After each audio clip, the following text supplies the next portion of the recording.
வாழைப்பூ எப்படி ஆஞ்சு நெருக்கிறதுங்கிறத சொல்ல போகிறேன். நான் வாழைப்பூ நெருக்கிறது, வாழைப்பூ ஒரு கலை தான், அதுவும் எல்லாருக்கும் தெரியாது. முதல்ல கை நிறைய எண்ணெயை தடவைக்கணும். ஏன் எண்ணெயை தடவைக்கணும்னா கொஞ்சம் கருப்பாயிடும் கையெல்லாம். அது இது உடனே சோப்பு போட்டு அலுமினா போயிடும். அப்படி அந்த கருப்பாக எடுத்துன்னா அது லேசில் அது போகாது. ஒரு 4 or 5 days இருக்கும். அதுக்காக நாங்கள்லாம் அந்த மாதிரி ஐடியா பண்ணுவோம். அந்த நாள்லேருந்து இந்த நாளில் வரைக்கும் வாழைப்பூ நெருக்கிற மெத்தடு என்னென்னா, இந்த மாதிரி வாழைப்பூ மடல்லையே அந்த இதை ஆஞ்சு நம்ம வச்சுக்கலாம். அப்படி அடுக்காகவே இருக்கும், ஒவ்வொரு அடுக்கா. இது உள்ளே இருக்கிறது கள்ளன்னு பேர். இப்படி இப்படி பண்ணணும். இதுக்கு பேர் கள்ளன்னு பேர். ஏன் கள்ளன்னு அந்த நாளில் பிரிவாக வச்சுருக்கேன்னா, அது ஒளிஞ்சுன்னு இருக்கும். அந்த கள்ளன்கிறது என்னென்னா, காட்டுறேன். இதுதான் கள்ளன்.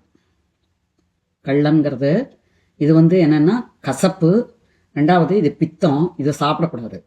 அதனால் வாழைப்பூ எவ்வளோக்கு நல்லதோ அதனுடைய சக்தி துவப்பும்போம். வாழைப்பூவோட ருச்சி என்னன்னு கேட்டால் துவப்பு.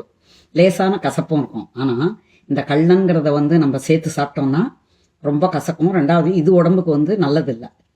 இதனுடைய இது உள்ளே சேர்ந்தா அது பித்தம் ஜாஸ்தியாகிடும். அதனால இதை நாங்கள் எடுத்து இப்படி போட்டுருணும், ஆஞ்சி போடணும். அதுக்கு பேர் தான் வாழைப்பூ. இப்படி ஆஞ்சு இப்படி ஒன்று ஒன்றா ரொம்ப பொறுமையாக தான் செய்யணும், வேறு வழி இல்லை. இதை ஆஞ்சு இப்படி அடுக்கி அதே போல் திருப்பியும் அதே போல் வைக்கணும். இப்படி வச்சுட்டோம்னா அதுக்கப்புறம் எல்லாத்தையும் அந்த மாதிரி ஒவ்வொன்றா இப்படி பண்ணணும். இப்படி பண்ணுறதால எல்லாம் அது எல்லாத்தையும் கள்ளம் ஆயிடும். இந்த மாதிரி நான் தனியாக எடுத்து வச்சுருக்கேன்.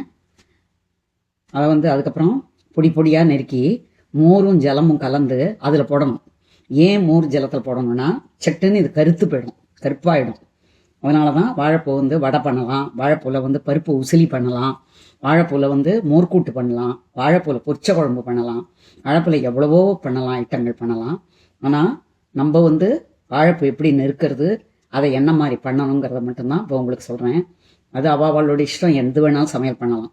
ரெண்டாவது வாழைப்பூ கறியும் பண்ணலாம். அது தேங்காயெல்லாம் போட்டு அது ரொம்ப பருப்பு போட்டு துவரம் பருப்பை கிள்ளு பதமாக வேக விட்டு அதை துவரம் பருப்பையும் போட்டு தேங்காயும் போட்டு வாழைப்பூ கறி பண்ணால் ரொம்ப டேஸ்ட்டாக இருக்கும்.